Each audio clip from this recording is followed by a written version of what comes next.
Artistlar karantinda zerikkandan bir-birini go'shtini yeyishni boshlashdi. Bu janjalli ham jonga tegdi. Karantin qachon tugarkan?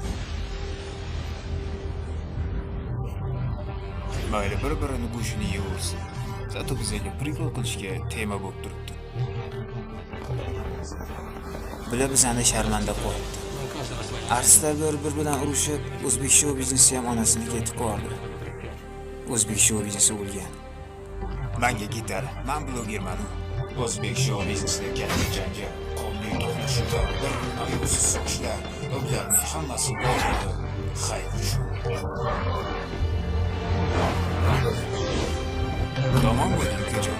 Menga Armeniya kelsanmi?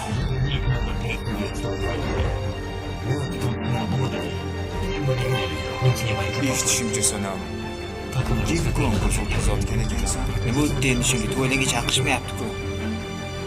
Tirikchilik qilish kerak-ku.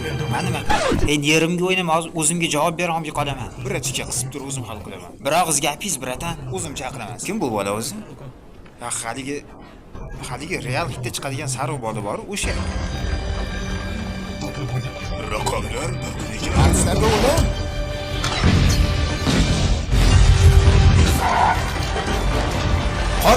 Qoch, onasi yapsan, qoch!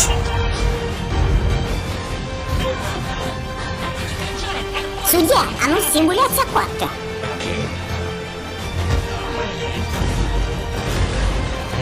Syomka qo'ysam kerak.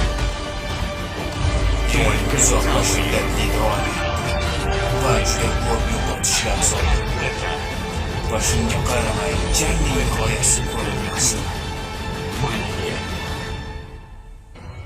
Instagramga faqat orqangni rasmga olib tushiraversanmi sen? Zarinadan kam joyim bormi? Bizga Luiza bilan Zarina ham yetadi. Sen ortiqchasan. Ezvordilar. Aka so'y, foyda olmading-ku? Yo'q.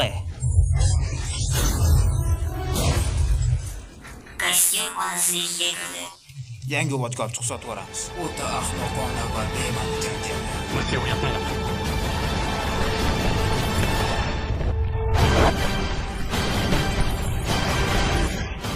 Pasaj yo'llar.